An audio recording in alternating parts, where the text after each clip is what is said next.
We were right there in front of you and you didn't see us. We were right there in front of you and you didn't see us. Not one person in Westeros ever said that to Tywin Lannister and walked away clean. Except one. This is the scene where the most controlled man in the known world discovers that the thing he spent 40 years building never existed the way he thought it did. And the person who tells him is the one he believed he understood best. To calculate the atmospheric pressure of Tywin's solar in the Tower of the Hand, we must understand what kind of room this is. This is not a sitting room. It is not a place for family. Every conversation Tywin has ever held in this room has had a predetermined outcome. He arrives at the conclusion first, then stages the discussion around it. Cersei has watched this happen her entire life. She has sat across from him, as a daughter, as a queen regent, as a mother, and every time the transaction ended the same way, Tywin decided, and the world obeyed. She is walking in today knowing she has one weapon he has never seen her carry before: the truth. Not as a confession, as a detonation. What Tywin needs from this exchange is her compliance. A signed agreement in effect that she will marry Loras Tyrell and hold the Lannister political architecture together. What Cersei needs is to remain in King's Landing with Tommen. What is at stake if she fails is her last child. What is at stake if he fails is 40 years of legacy built on a foundation that was never what he believed. We've been over this, the matter's closed. I'm opening it again. Tywin says the matter is closed the way a king declares a war finished. It is not a statement. It is an edict. He does not ask whether Cersei agrees. He does not check whether the ground has actually settled. He simply declares it settled and expects the world to reorganize itself accordingly. That is how he has governed every relationship in his life. By stating outcomes and watching them materialize through the sheer force of his authority. What Cersei does in her reply is something none of his children have managed cleanly before. She does not argue with the conclusion. She does not negotiate the terms. She simply refuses the premise. 4 words.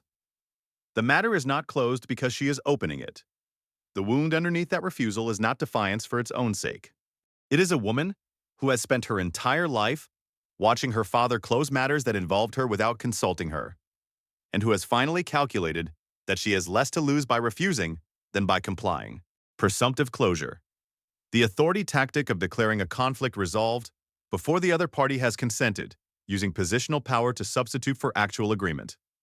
Tywin has used this mechanism on every person he has ever managed. It works on subordinates, on bannermen, on kings. It works on every person in his world, except the 3 people it was always most important to work on: his own children, because they had enough proximity to see the mechanism itself, and enough accumulated grievance to stop performing agreement. You have, on several occasions, made great claims about your commitment to this family's future. Your role in that future is more vital now than it ever was. Parse this sentence the way Tywin constructed it. He does not say, "I need you. The family needs you. You matter to what comes next." He says, "You have made claims. Your role is vital." He is speaking to a function, not a person. Cersei is being addressed as a variable in an equation. The variable that currently holds the value Lannister-Tyrell alliance, and needs to retain that value for the system to balance. There is no daughter in that framing. There is no recognition of what she has survived, what she has lost, what she is being asked to give up. There is only a position that requires filling. The wound this produces in Cersei is not new. It is ancient. She has been a function her entire life, first as a daughter who should have been a son, then as a wife who was a political instrument, then as a mother whose children were dynastic assets. What is different today is that she has stopped performing the role while the pain of it runs underneath. Today, she is going to show him the underneath. Do you think you'll be the first person dragged into a sept to be married against her will? She is not asking a question. She is placing herself inside a category. Women who have been moved like pieces across a board. And she is doing it deliberately, in his language, to make him see what his decisions look like from inside them. Tywin has always understood power as something exercised from above. Cersei is showing him what it feels like to be below it. He does not register this. He cannot. His entire architecture of self-understanding depends on the belief that what he does to his family is not power over them but investment in them. That he is not forcing them. He is positioning them. To hear Cersei frame it as coercion would require him to collapse a distinction he has never examined. I was sitting on the Iron Throne with Tommen. I was about to give him essence of nightshade. That's how far I was willing to go when I thought someone awful had come to take my son away. This is not a confession of instability. This is Cersei presenting evidence. She is showing her father the precise calibration of her love for Tommen. She was prepared to poison him rather than let him be taken. And she is watching Tywin's face while she says it, looking for any sign that he understands what love that size actually looks like. He does not understand it. He hears it as a threat assessment. A woman who is unstable, who has irrational attachment, who represents a variable that could cause system failure. He does not hear it as the most direct description of genuine parental love that anyone has ever offered him in that room. That is the gap at the center of this scene. Cersei is speaking the language of devotion. Tywin is processing it in the language of risk management. Affective translation failure. The inability to convert another person's emotional communication into its intended meaning. Processing feeling as data instead of as feeling. Tywin is not cold because he does not love his children in some abstract sense. He is cold because every time they offer him something emotional, his system converts it into strategic information before he can respond to it as a human being. Cersei has been offering him her love. For her children, for him, for the family, her entire life. He has been filing it away as behavioral data for 40 years. Marjorie will dig her claws in, you will dig your claws in, and you'll fight over him like beasts until you rip him apart. I will burn our house to the ground before I let that happen. This is the clearest statement Cersei has ever made about where her loyalty actually lives. It does not live with House Lannister. It does not live with the dynasty, the legacy, or the name. It lives with Tommen. She will destroy everything Tywin built before she will allow it to consume her last child. Tywin hears this as a threat to his institutional project. What it actually is, what he is completely unable to see, is a daughter telling her father that she has always loved something more than his approval. And that something is the child she raised without his help, his interest, or his attention. The wound behind this declaration is not rage. It is exhaustion. She has spent 20 years keeping Tommen alive inside a court that treats children as pawns, and she has done it entirely alone, and now the man who was absent for all of it wants to take the child away to serve a strategic purpose. I'll tell everyone the truth. What truth would that be? Watch Tywin's face in the pause before that second line. He asks the question with genuine confidence. Not defensive confidence, but the confidence of a man who is certain he already knows the answer, or certain there is no answer that can damage him. That certainty is the verdict. He has been the most powerful information operator in Westeros for 4 decades. He turned intelligence into leverage his entire career. He knows what secrets live in which houses, what compromises bind which lords, what the crown owes and to whom. And yet he is asking this question. What truth would that be? Without any idea what is coming, the most important secret in his own household has been invisible to him. Not hidden, invisible.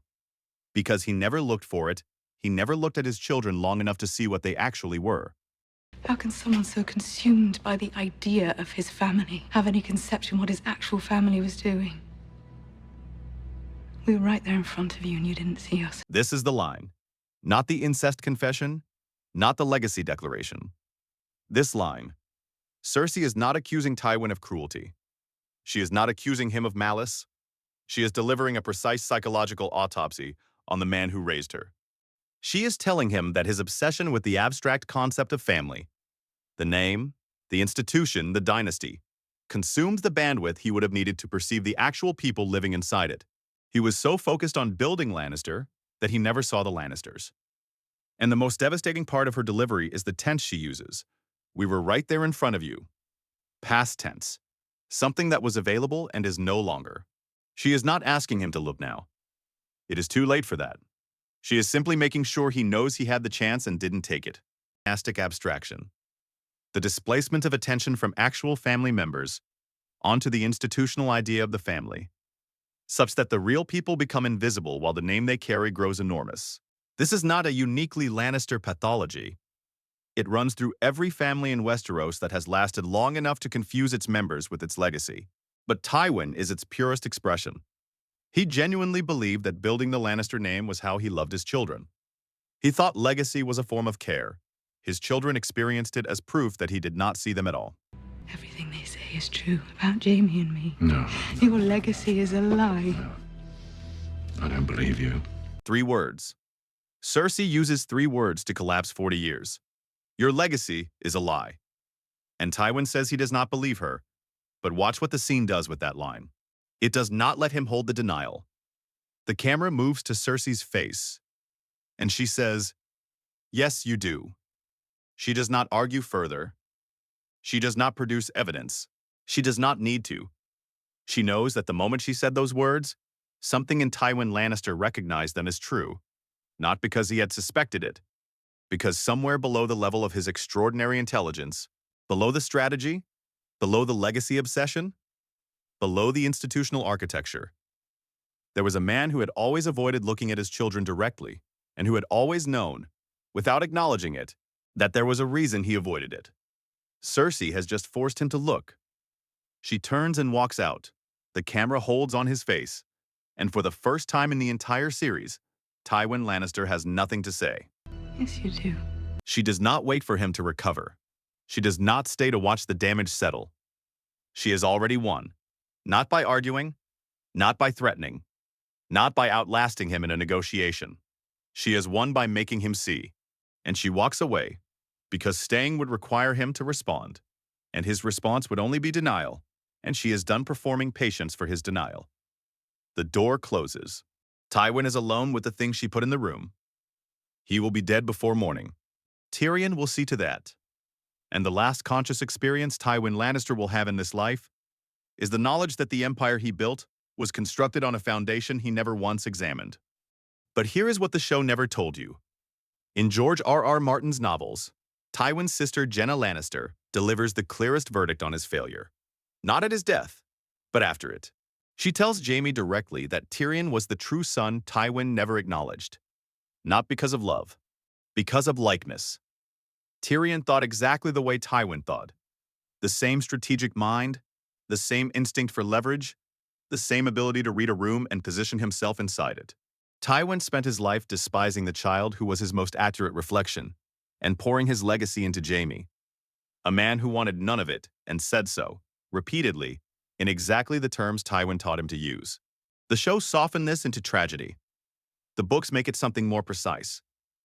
Tywin could not recognize himself in Tyrion because recognizing it would have required him to look at Tyrion as a person, and that was the one thing he never did with any of them.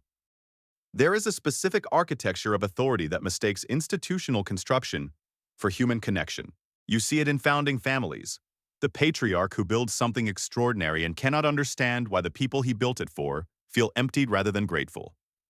The resources were provided, the name was given, the position was secured, and the children stand in the rubble of their own emotional lives, trying to explain that what was missing was not opportunity. It was being seen. The mechanism Cersei names in that room, consuming the idea of family while remaining blind to the actual family, does not require a castle or a dynasty to operate. It runs in every structure where someone in authority confuses the institution they are building with the people they are responsible for. Power transferred without recognition is not inheritance. It is burdened with a title attached. Cersei says Tywin never once looked at his actual children. Tywin believed everything he did was for them. One of them is wrong about what love requires, or they are both right about different things, and the gap between those two versions of right is where the entire Lannister dynasty collapsed. Which side are you on? Drop your thoughts in the comments below. I'll see you in the next.